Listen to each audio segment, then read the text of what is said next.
I was standing in my driveway when Patricia Kimball marched up with a clipboard and the most self-satisfied expression I had ever seen on a human face. She represented the Pine Ridge Estates Homeowners Association, and judging by the way she held that clipboard like a shield and sword combined, I knew my peaceful morning was about to get complicated. "Vincent Quinlan," she announced, not asked, as if my name was an accusation. "I'm here on behalf of the HOA board regarding multiple violations of our community standards." I wiped the sweat from my forehead and leaned against my truck. I had been up since 5 that morning feeding the animals, mucking out enclosures and checking on the pregnant cow elk who was due any day now. "What violations would those be, Patricia?" "Those," she said, gesturing broadly at my property with a manicured hand that had clearly never done a day of ranch work. "Those animals. That entire operation you're running here. It's an eyesore, it's disruptive, and it's absolutely inappropriate for a residential neighborhood like Pine Ridge Estates." I followed her gesture across my 10-acre property in rural Montana, just outside of Missoula. The elk were grazing peacefully in their pastures, the fencing was immaculate, and every structure on my land was well maintained. I had spent the last 3 years building this operation from the ground up after I inherited the property from my uncle. "An eyesore," I repeated slowly. "You think my ranch is an eyesore?" "It's not just me. The entire board agrees. We've had complaints from several residents about the smell, the noise, and frankly, the unsightly nature of having livestock in what's supposed to be an upscale community." She flipped through pages on her clipboard.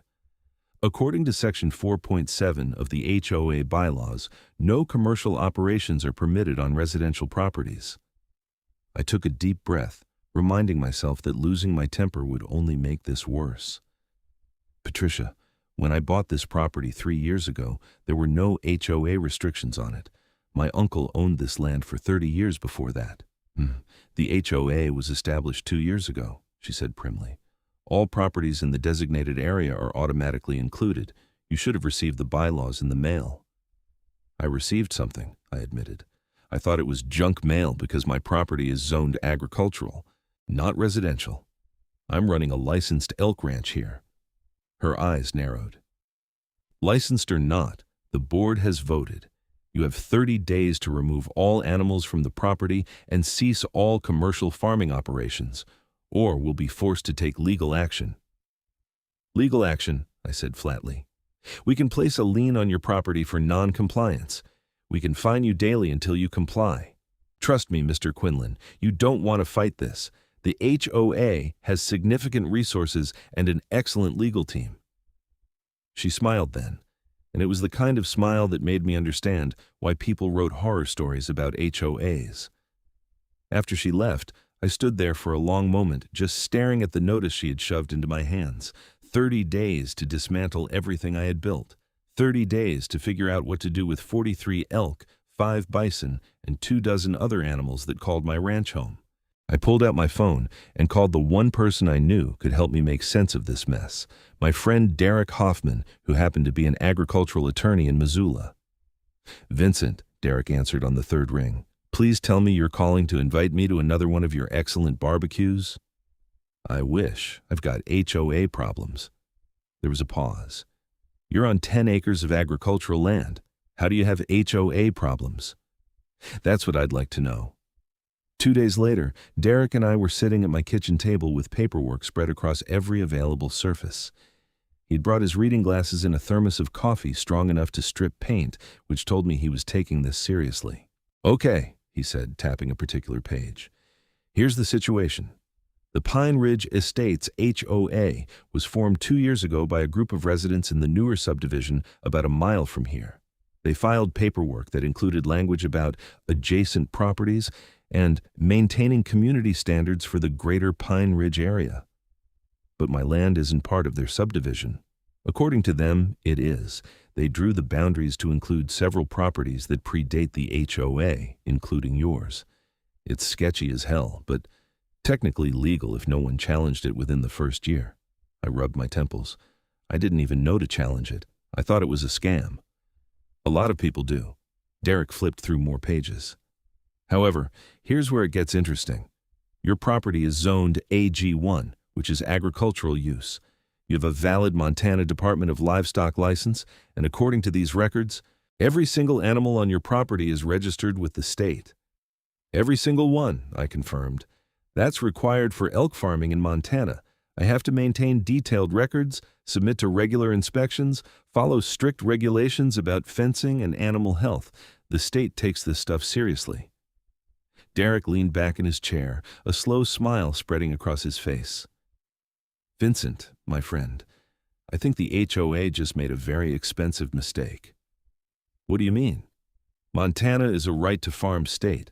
Agricultural operations that are properly licensed and meet state regulations are protected from nuisance lawsuits and regulatory interference, including from HOAs.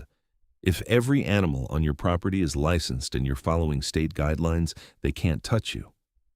Hope flickered in my chest, but I kept it cautious. Are you sure? I'm sure enough to take this case. Give me a week to draft a response and gather all your documentation, every license, every inspection report, every piece of paper proving that this is a legitimate state-sanctioned operation. We're going to bury them in documentation. The following week was a flurry of activity. I pulled together 3 years' worth of records.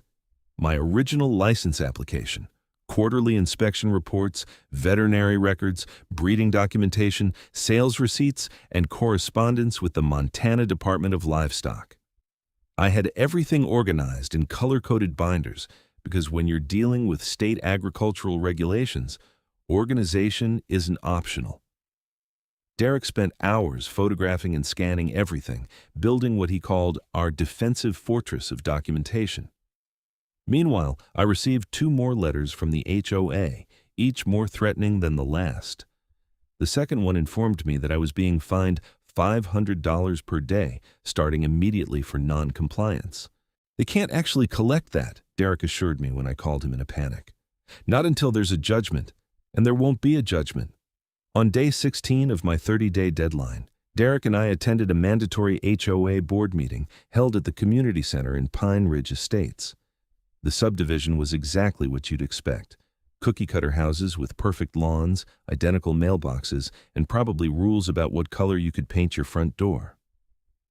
The community center was a bland beige building with fluorescent lights and that particular smell of stale coffee and carpet cleaner. About 30 people were already seated when we arrived, and I recognized several of them as neighbors from the greater Pine Ridge area, though I didn't know most of them well. I kept to myself mostly, busy with the ranch. Patricia Kimball sat at the front table with 4 other board members. She wore a powder blue blazer and had her hair sprayed into submission. When she saw me walk in with Derek, her expression hardened. "Good evening, everyone," she began once the meeting was called to order. "We have several items on the agenda tonight, but first we need to address the ongoing violation at the Quinlan property."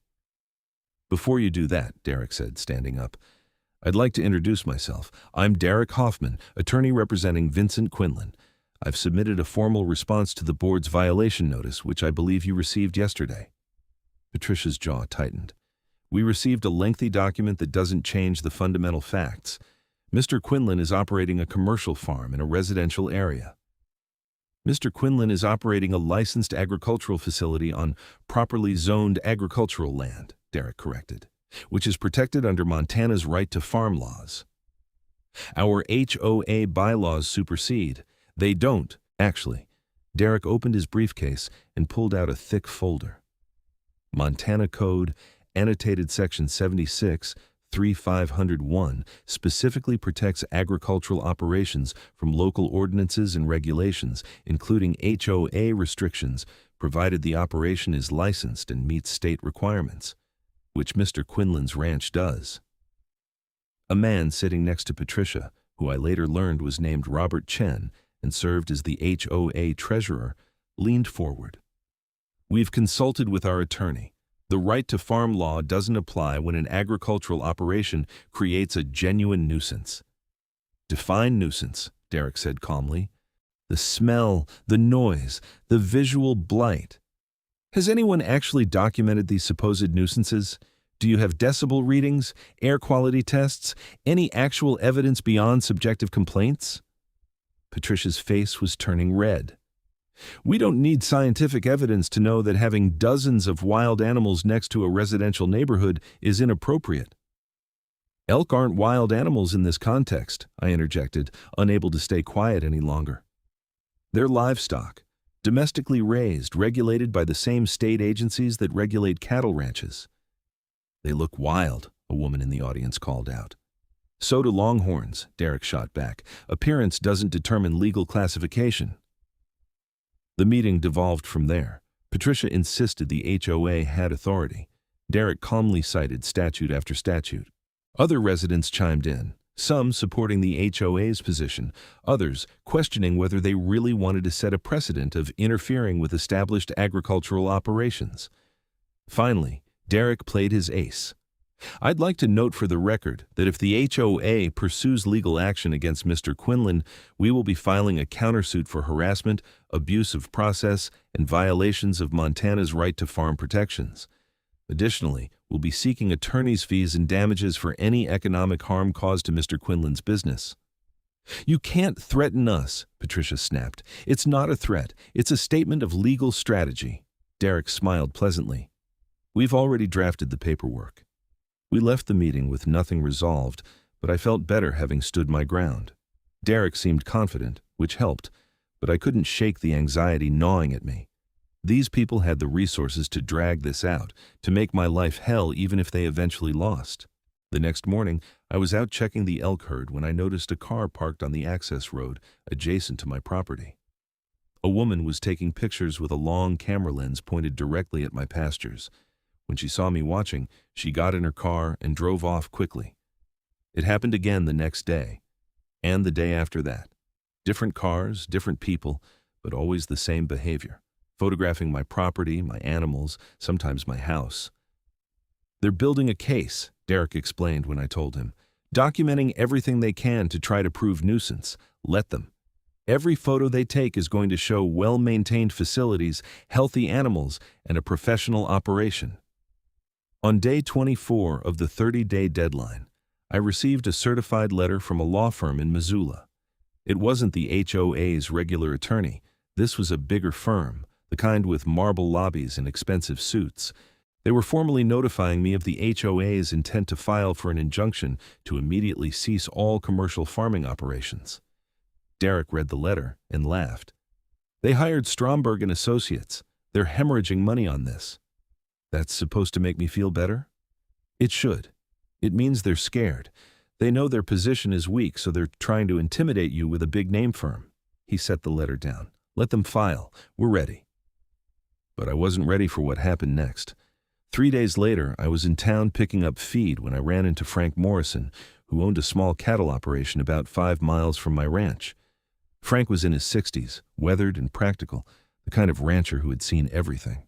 "Vincent," he called out, waving me over to his truck. "Heard you're having trouble with that damn HOA." News travels fast.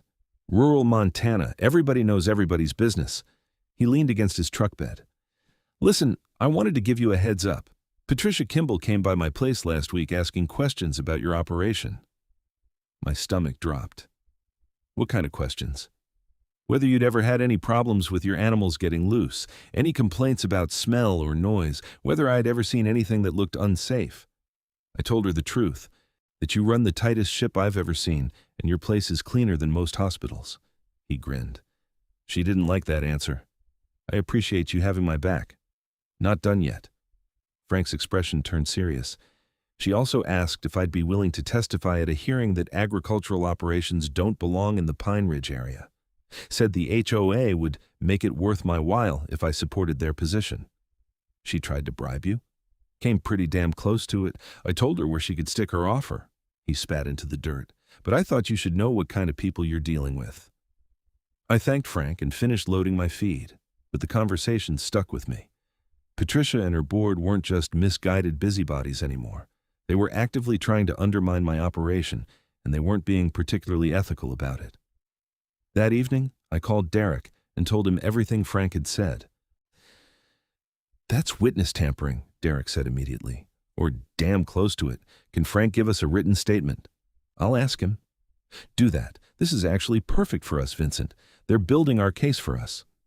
2 days before the 30-day deadline, I got a visit from someone I didn't expect, the president of Montana Elk Breeders Association, a woman named Margaret Stiles. She was in her 50s, tough as nails, and had been raising elk for 25 years on her ranch near Helena. "Vincent Quinlan," she said, shaking my hand with a grip that could crack walnuts. "I've been following your situation with great interest. How did you hear about it?" "The elk farming community in Montana is small. When one of us gets attacked, we all pay attention." She looked around my property with an appraising eye. "Good setup you have here. Very professional." "Thank you. I've tried to do things right." "That's obvious, which is why the association has decided to support you." She pulled out a folder from her bag. "We're filing an amicus brief if this goes to court.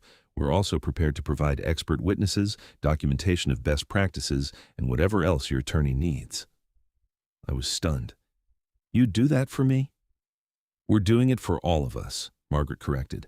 "If an HOA can shut down a properly licensed operation like yours, what's to stop them from going after other ranches? Today it's elk, tomorrow it's cattle, next week it's someone's chicken coop. We have to draw a line." She stayed for 2 hours, walking my property, taking notes, asking detailed questions about my licensing process, my animal management protocols, and my relationship with state inspectors. Before she left, she shook my hand again and said, "You're going to win this, Vincent. You're doing everything right, and the law is on your side." I wanted to believe her, but the anxiety was still there, coiled tight in my chest. The 30th day arrived. According to the HOA's notice, I was supposed to have removed all animals and ceased all operations by end of business today. Instead, I was in the south pasture helping my veterinarian, Dr. Sarah Chen, check on my pregnant cow elk. "She's close," Dr. Chen said, running her hands along the elk's swollen belly. "Could be today, could be tomorrow. Keep a close eye on her." "Will do." As if on cue, my phone rang. Derek's name flashed on the screen. They filed," he said without preamble. "The HOA submitted their injunction request this morning. We have a hearing scheduled for next Thursday in front of Judge Morrison at the Missoula County Courthouse." "Judge Morrison? Any relation to Frank Morrison?" "Distant cousin, I think, but it shouldn't matter. Judge Sarah Morrison is one of the fairest judges in the district. She's not going to rule based on who has the flashier lawyer." "What do I need to do?" "Show up, tell the truth, and bring any documentation I don't already have. I'm handling the legal arguments. You just need to be yourself and explain your operation." The week leading up to the hearing was the longest of my life. I couldn't focus on anything. I went through the motions of ranch work like a zombie, feeding animals, checking fences, but my mind was always on that courtroom, on what I would say, on what might happen if we lost. The pregnant elk gave birth 3 days before the hearing, a healthy calf that wobbled around on uncertain legs while its mother watched protectively. It should have been a moment of pure joy, but all I could think was whether I'd still have this ranch in a few weeks. Thursday morning arrived cold and clear. I put on the only suit I owned, a navy blue number I'd bought for my uncle's funeral 3 years ago and hadn't worn since. Derek met me on the courthouse steps. "Ready?" he asked. "As I'll ever be." The courtroom was smaller than I expected, wood-paneled and serious. Judge Morrison sat at the bench, a woman in her 50s with steel-gray hair and reading glasses perched on her nose. The HOA had brought 3 lawyers from Stromberg and Associates, all in expensive suits carrying leather briefcases. Patricia Kimball sat in the front row with her board members, looking confident and smug. The hearing began with the HOA's attorneys presenting their case. They argued that my elk ranch constituted a commercial operation inappropriate for a residential area, that it created noise and odor nuisances, and that it decreased property values for surrounding homes. They showed photographs of my elk, my fences, my outbuildings. They called it an industrial farming operation and made it sound like I was running a factory farm instead of a carefully managed ranch. Then Derek stood up. "Your Honor, the petitioner's entire case rests on a fundamental misunderstanding of Montana law and agricultural operations. Mr. Quinlan is not running an illegal commercial operation in a residential neighborhood. He is operating a fully licensed, state-regulated agricultural facility on properly zoned agricultural land. He walked the judge through my licensing documentation, the inspection reports, the regulations I followed. He explained Montana's right to farm laws in detail, citing specific cases where agricultural operations had been protected from exactly this kind of interference. The petitioner claims nuisance, but they have provided no actual evidence. No noise measurements, no air quality data, no documentation of any kind beyond subjective complaints. Meanwhile, Mr. Quinlan has 3 years of spotless inspection reports from the Montana Department of Livestock. Then it was my turn to testify. The HOA's attorney, a man named Richard Stromberg with perfect teeth and slicked back hair, questioned me first. Mr. Quinlan, how many elk do you currently have on your property? 43, plus the calf born this week. That's a lot of animals. It's within the limits of my license and the carrying capacity of my land. Do you make money from these elk? Yes, I sell breeding stock and occasionally harvest for meat sales. That's the point of a ranch. So this is a commercial operation. It's an agricultural operation, same as any cattle ranch or farm. He tried to trip me up, asking about noise levels, about smells, about whether I'd ever had problems with the animals. I answered everything honestly. Yes, elk make noise, especially during rutting season. Yes, any livestock operation has some odor. No, I'd never had an animal escape. No, I'd never had a complaint from a neighbor until the HOA got involved. Then Derek questioned me, and it was like having a conversation with a friend. He asked me about my licensing process, about the regulations I had to follow, about my daily routine caring for the animals. I explained how much work went into maintaining a licensed elk ranch, the standards I had to meet, the regular inspections I welcomed. Why did you start this operation? Derek asked. My uncle left me this property. He was a rancher his whole life, and he taught me to respect the land and the animals on it. When I inherited his place, I wanted to continue that tradition. Elk farming made sense for this terrain and climate. It's good land, and I wanted to use it productively. Do you intend to continue operating your ranch? For as long as I'm able. It's my livelihood and my home. After testimony, Derek called Margaret Stiles from the Montana Elk Breeders Association as an expert witness. She explained industry standards, state regulations, and the economic importance of elk farming to Montana's agricultural sector. She walked through my operations records and testified that I exceeded industry standards in every category. The HOA's attorneys tried to discredit her, but she was unflappable. Finally, Derek dropped the bombshell I'd been waiting for. Your Honor, I'd like to enter into evidence a sworn statement from Frank Morrison, a cattle rancher in the area. Mr. Morrison states that Patricia Kimball, president of the Pine Ridge Estates HOA, approached him and offered financial incentives in exchange for testifying against Mr. Quinlan's operation. The courtroom erupted. Patricia's face went white, then red. Judge Morrison banged her gavel. Order, she commanded. Mr. Stromberg, does your client have a response to this allegation? Richard Stromberg looked genuinely shocked. He turned to confer with Patricia in heated whispers. Finally, he stood. Your Honor, I was not aware of any such contact. If it occurred, it was not authorized by our firm. But it was authorized by the HOA board. Judge Morrison's tone was ice, more whispered consultation. We need to request a recess to consult with our client. Denied. Answer the question, Ms. Kimball. Patricia stood slowly. I was simply trying to gather information relevant to our case. By offering money for testimony? I never explicitly offered money. I simply said we would be grateful for truthful testimony. Did you say you would make it worth his while? Derek asked. Patricia's silence was damning. Judge Morrison removed her glasses and rubbed the bridge of her nose. I've heard enough. This court finds that the petitioner has failed to demonstrate any legitimate basis for restricting Mr. Quinlan's agricultural operation. The operation is properly licensed, state-regulated, and protected under Montana's right to farm statutes. Furthermore, the petitioner's conduct in attempting to influence witness testimony is deeply troubling and reflects poorly on their credibility. She put her glasses back on. The petition for injunction is denied. Additionally, I am sanctioning the Pine Ridge Estates HOA and ordering them to pay Mr. Quinlan's legal fees and costs. The HOA is furthermore prohibited from taking any further action against Mr. Quinlan's agricultural operation, including fines, liens, or additional legal proceedings related to this matter. The gavel came down like thunder. I barely heard the rest. Derek was shaking my hand, grinning like a fool. Margaret gave me a thumbs up from the gallery. Patricia and her board members were gathering their things with shell-shocked expressions, while their expensive lawyers tried to explain what had just happened.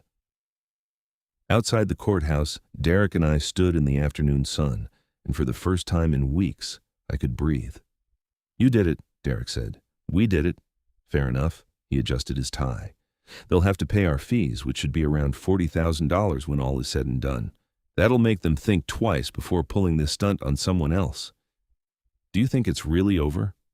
"The judge issued a specific order barring them from further action. If they violate it, they'll be in contempt of court." "It's over, Vincent." I drove home in a daze. When I pulled into my driveway, everything looked exactly the same as it had that morning, but somehow different. The elk were grazing in the evening light. The mountains rose purple and majestic in the distance. It was my home, my land, and now it was safe. But the story wasn't quite over. 2 weeks later, I received a formal letter from the Pine Ridge Estates HOA. I opened it with trepidation, wondering if they were stupid enough to ignore the judge's order. Instead, I found a resignation letter from Patricia Kimball. She was stepping down as HOA president effective immediately. The letter was terse and offered no explanation, but I could read between the lines. The other board members had probably forced her out after the hearing. The following week, the new HOA president, a reasonable-seeming man named Thomas Webster, called me personally. "Mr. Quinlan, I wanted to reach out and apologize for the previous board's actions. What happened was inappropriate and not representative of how we want to operate our community association." "I appreciate that. We'd like to start fresh. The HOA will not be challenging your operation in any way. In fact, several residents have expressed interest in potentially purchasing elk meat directly from your ranch. Would you be open to that?" I was stunned. "You're offering me business?" "We're trying to be good neighbors, which we should have been from the start." Over the following months, things settled into a new normal. I sold elk meat to several Pine Ridge residents and even gave tours of my ranch to interested families. Kids loved seeing the elk calves, and parents appreciated learning about sustainable agriculture. The Montana Elk Breeders Association featured my ranch in their newsletter as an example of standing up for agricultural rights. I got calls from other farmers and ranchers facing similar HOA issues, and I was always happy to share my experience and Derek's contact information. Patricia Kimball sold her house in Pine Ridge Estates and moved away. I heard through the grapevine that the legal fees and sanction had seriously impacted the HOA's budget, leading to a complete overhaul of their leadership and approach. Frank Morrison stopped by one afternoon with a bottle of whiskey to celebrate the victory. We sat on my porch, watching the elk graze as the sun set. "You did good, son," Frank said. "Stood your ground." "I had help. Everyone needs help sometimes. The important thing is you didn't roll over for them." He sipped his whiskey. "Agricultural operations like ours are the backbone of Montana. Can't let some suburban busybodies forget that." "Have you ever had HOA trouble?" "Not yet, but I'm too far out for them to bother with. You were on the edge of their territory, which made you a target." He gestured at the peaceful scene before us. "But you're safe now. Your uncle would be proud."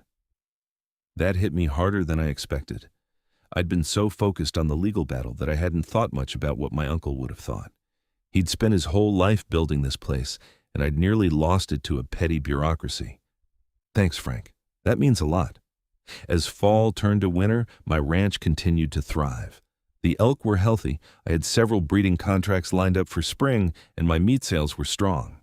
The young calf that had been born right before the hearing was growing fast, already losing his spots and developing the sturdy build of a healthy elk. One morning in early December, I was out feeding when I saw a car pull up to my gate.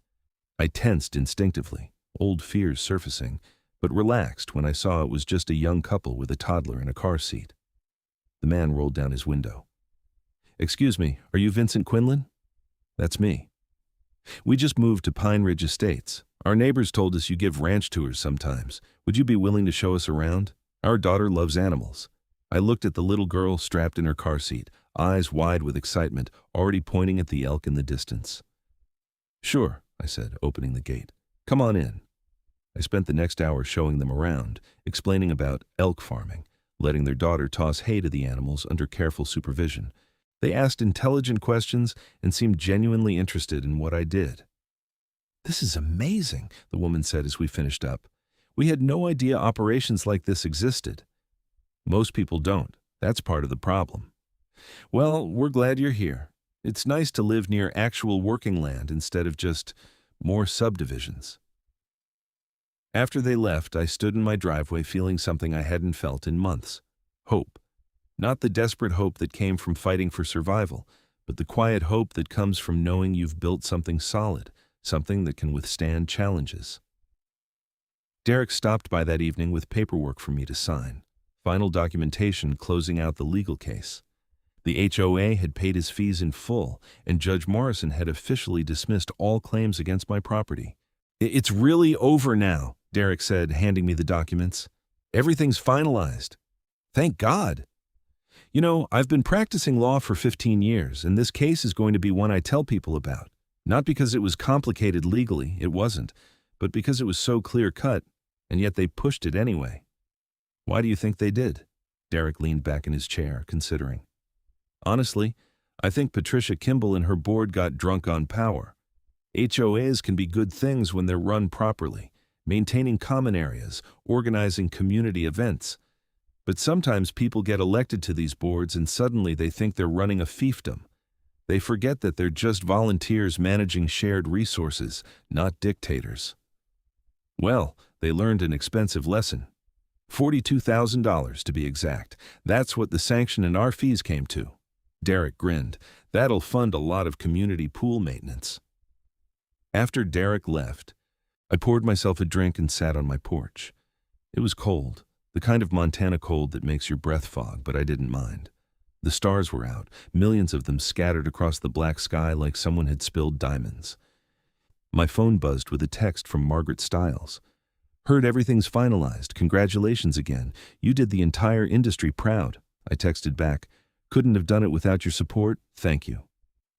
The elk were bedded down for the night, dark shapes against the snow-dusted ground. Everything was quiet except for the wind through the pines and the occasional distant sound of an elk's bugle. This was why I'd fought so hard, not just for the property or the business, but for this.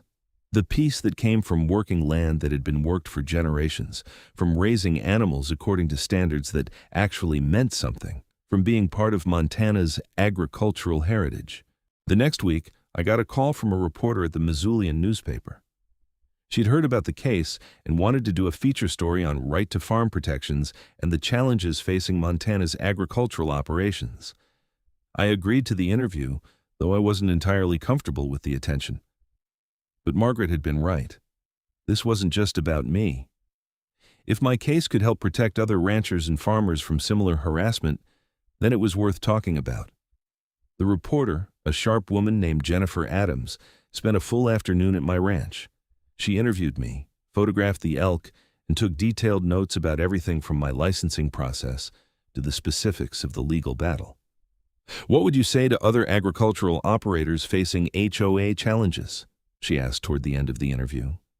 Document everything, keep immaculate records, follow every regulation to the letter, and don't be afraid to fight back when you know you're in the right. The law protects legitimate agricultural operations in Montana, but you have to be willing to stand up for those protections. Do you think this will happen to other people? Probably. As subdivisions expand into rural areas, there's going to be more conflict between agricultural land use and residential expectations. People move to rural Montana for the space and the views, but then they forget that working ranches and farms are what created those landscapes they love. The article ran on the front page of the Missoulian Sunday edition. Jennifer had done an excellent job explaining the legal issues clearly while also capturing the broader implications for Montana agriculture. She'd even included quotes from Margaret Stiles and the new HOA president, Thomas Webster, who stated on record that the Pine Ridge HOA supported my operation and regretted the previous board's actions. My phone rang off the hook for days after the article appeared. Other ranchers called to share their own HOA horror stories. Several agricultural organizations reached out to ask me to speak at their conferences. A law professor from the University of Montana wanted to use my case in her property law class. It was overwhelming, but also gratifying. Something good had come from all the stress and fear. In January, I attended the Montana Elk Breeders Association annual conference in Billings. Margaret had invited me to participate in a panel discussion about regulatory challenges facing elk ranchers. I was nervous about public speaking, but the audience was friendly, mostly other ranchers who understood exactly what I'd been through. During the Q&A after my presentation, an older rancher stood up. My question is, what did you learn from this experience that you wish you'd known at the beginning? I thought about it. I wish I'd known that I wasn't alone. When Patricia Kimball first showed up with her clipboard, I felt isolated, like it was just me against this powerful organization. But once I started reaching out to people like Derek, like Margaret, like other ranchers, I realized I had a whole community backing me up. So my advice is, don't isolate yourself. Find your people and let them help. The rancher nodded appreciatively, and several others applauded. Back home, winter settled in hard. Montana winters are no joke, and I spent my days breaking ice in water troughs, hauling extra hay, and making sure all the animals had adequate shelter. It was hard work, but good work, the kind that leaves you tired but satisfied at the end of the day. One particularly cold morning in February, I was out checking on the herd when I noticed something strange.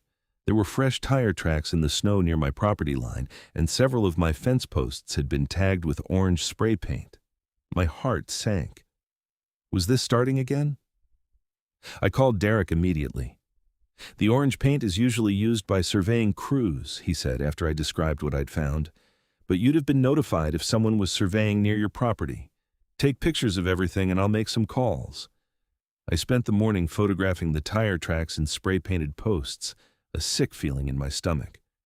I'd thought this was over. I'd thought I was safe. 2 hours later, Derek called back, laughing. Stand down, it's not what you think. Then what is it? The county is planning to widen the access road that runs along your property. They're doing preliminary surveying.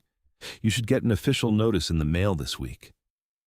The relief was so intense, I actually felt dizzy. So nobody's trying to mess with my property. Nobody's trying to mess with your property, though I understand why you'd be paranoid after everything that happened. He was right. The experience with the HOA had left me jumpy, seeing threats where there were none. I needed to let go of that anxiety and trust that the legal protections we'd fought for were solid. The official county notice arrived 3 days later, exactly as Derek had predicted. The road widening project would actually be good for me, making it easier for customers to access my ranch. As winter faded into spring, my ranch prepared for the busiest season. Calving season brought new elk babies, wobbly and adorable. I had breeding contracts to fulfill, meat sales to process, and a waiting list of families who wanted to tour the ranch once the weather improved. One warm April morning, Thomas Webster from the HOA called me. Vincent, the HOA is organizing a Community Appreciation Day, kind of a get-to-know-your-neighbors event. We were hoping you might be willing to host some tours of your ranch as part of it. Show people what agricultural operations actually look like. A year ago, I would have said no immediately, but things had changed. What kind of event are you thinking? Nothing too crazy, maybe 2-hour blocks where interested residents can sign up for tours. We'd handle all the organizing and publicity. We just think it would be good for the community to understand what you do here. I agreed, with some conditions about group sizes and safety protocols. Thomas was accommodating and professional, a stark contrast to how Patricia had operated. The community day was scheduled for mid-May, and I spent weeks preparing. I created handouts explaining elk farming, organized the tour route to showcase my operation while maintaining safety, and even built a small viewing platform where people could observe the elk herd without disturbing them. The day of the event was perfect, sunny, warm, with a light breeze. I'd worried that nobody would show up, that despite the new HOA leadership support, residents would still see me as a nuisance. But by 9 a.m, there was a line of families waiting at my gate. I gave 6 tours that day, each to groups of 10 to 15 people. Kids asked enthusiastic questions about what elk ate and whether they could pet them. Adults wanted to know about the business side of ranching and the regulations I had to follow. Several people mentioned that they had been following my case in the news and were glad I'd won. I grew up on a farm in North Dakota, one older man told me during the afternoon session. It's good to see young people keeping agricultural traditions alive. My grandkids think food comes from the grocery store. They need to see places like this. By the end of the day, I was exhausted but happy. I'd made connections with my neighbors, educated people about what I did, and hopefully built some goodwill for the future. Thomas Webster stopped by as I was closing the gates. That was fantastic. Everyone I've talked to had great things to say about the tours. Thank you for opening your ranch up like this. Thanks for organizing it. It was actually fun. We'd love to make it an annual thing if you're willing. Let's see how this year goes first, I said, but I was smiling. As spring turned to summer, my ranch hit its stride. The elk were healthy and thriving. My meat sales were strong enough that I was considering expanding my processing capabilities. Several restaurants in Missoula had reached out about carrying my elk meat on their menus. One afternoon in June, I was repairing a fence when a truck I didn't recognize pulled into my driveway. An older woman got out, moving slowly but with purpose. Vincent Quinlan. That's me. Can I help you? I'm Helen Martinez. I own the property about 2 miles north of here. She gestured vaguely in that direction. I heard about your troubles with the HOA last year. News really does travel in rural Montana. I wanted to talk to you because I'm facing a similar situation. Different HOA, but same basic problem. They're claiming my horseboarding operation violates community standards. She looked tired and worried. I don't know what to do. I set down my tools. Have you talked to a lawyer yet? I can't afford one. I called a few firms, but the retainers they're asking for are more than I make in 6 months. I pulled out my phone. I'm giving you Derek Hoffman's number. Tell him I referred you. He'll work with you on payment, and if your operation is properly licensed like mine was, you have legal protections. I don't know if I can afford to fight. Can you afford not to? I met her eyes. They pushed me because they thought I'd roll over. Don't give them that satisfaction. If you're running a legitimate operation, fight for it. Helen took Derek's number with shaking hands. Thank you. I don't know what else to say except thank you. Don't thank me yet. Thank me when you win. She called me 2 weeks later to report that Derek had taken her case and was confident they could beat the HOA's challenge. He's amazing. He already found 3 different legal protections I didn't even know existed. Derek's one of the good ones. Stay strong and keep records of everything.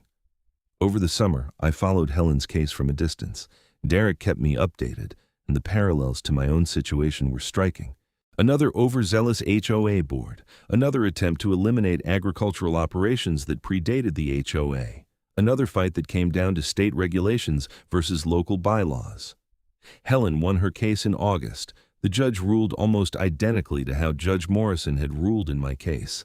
State agricultural protections superseded HOA restrictions for licensed operations. Derek called me after the hearing. That's 2 for 2. I think we're establishing a pattern here. HOAs in Montana are going to have to think twice before going after agricultural operations. Good. That's how it should be. In September, I received an invitation to speak at the Montana Stock Growers Association annual meeting. They wanted me to talk about defending agricultural rights in the face of urban encroachment. I accepted, though the idea of speaking to several hundred ranchers was terrifying. The speech went better than I expected. I told my story plainly. The initial HOA demand, the legal research, the hearing, the victory. I emphasized the importance of documentation, proper licensing, and standing up for your rights. The law protects us, I concluded, but only if we're willing to use it. Agricultural operations are the foundation of Montana's economy and heritage. We can't let well-meaning but misguided suburban residents change that. The applause was thunderous. Afterward, dozens of ranchers came up to shake my hand, share their own stories, and thank me for fighting. An old cattle rancher with a face like weathered leather gripped my hand hard. My grandfather homesteaded in Montana in 1895. We've been ranching the same land for 5 generations.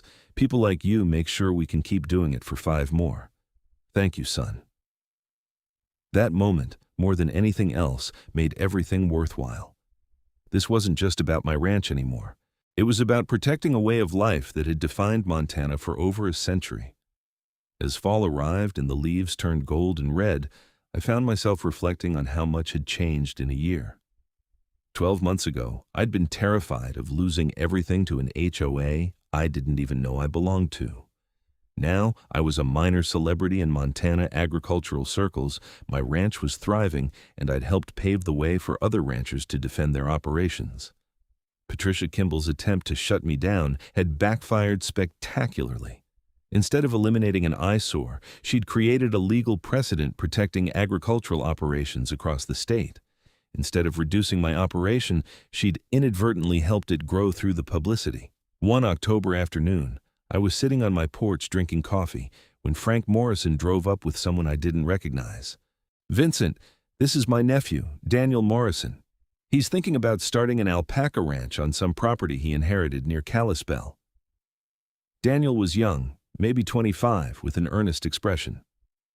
"Uncle Frank said you'd be the person to talk to about dealing with potential HOA issues." I invited them in and spent 2 hours walking Daniel through everything I'd learned. Get properly licensed, document everything, know your rights, build relationships with your neighbors before problems start. Don't be afraid to fight if you have to. The most important thing, I told him, is to do things right from the start. Don't cut corners on licensing or regulations. If you're bulletproof on paper, you're much harder to attack. Daniel took notes furiously. "This is incredibly helpful. I was just going to jump in without thinking about any of this. Learn from my mistakes. I got lucky that everything was already in order when the HOA came after me. If I'd been sloppy with my documentation, I might have lost." After they left, I walked out to the elk pasture. The herd was gathered under the big cottonwood trees, resting in the afternoon sun. The calves born that spring were almost fully grown now, strong and healthy. Every animal on my property was licensed and documented, just as they'd been when Patricia first showed up with her clipboard. But now those licenses and documents represented something more. Proof that I belonged here, that my operation was legitimate and protected, that I had the right to work this land. My phone buzzed with a text from Derek. "Helen Martinez just sent me a referral. Another rancher dealing with HOA problems in Bozeman. This might become a full-time practice area for me." I texted back, "You're welcome. Consider it job security." His response, "Consider it doing something that matters." As winter approached again, I took stock of my operation. The ranch was financially stable, with strong sales and growing reputation. My relationships with nearby residents had improved dramatically. I'd built a network of support within Montana's agricultural community, and I'd learned that sometimes the right fight, fought the right way, could change things for the better. One cold December morning, almost exactly a year after Judge Morrison had issued her ruling, I received an unexpected package. Inside was a plaque from the Montana Elk Breeders Association naming me their Advocate of the Year for standing up for agricultural rights. Margaret Stiles had included a note. "You took on a fight none of us wanted, but all of us needed. Thank you for not backing down." I hung the plaque in my office, next to my state licenses and inspection certificates. It was a reminder of what I'd learned over the past 2 years. That doing things right matters, that standing up for yourself matters, and that sometimes the law really does protect the people it's supposed to protect. The elk ranch that Patricia Kimball had called an eyesore was now recognized as a model operation. The animals she'd wanted removed were legally protected by the state of Montana, and the commercial farming she'd tried to ban was acknowledged as vital to Montana's economy. She'd been so focused on what she saw as a problem that she'd never bothered to understand what my operation actually was. A legitimate, professional agricultural business that created jobs, generated tax revenue, and preserved open space. In the end, her ignorance had been my greatest advantage. She'd assumed she could push around a small rancher without consequences. She'd been wrong. As I stood in my barn that December morning, listening to the quiet sounds of animals settling down for the night, I felt something I hadn't felt in years. complete peace. This was my home. This was my livelihood. This was my contribution to Montana's agricultural heritage.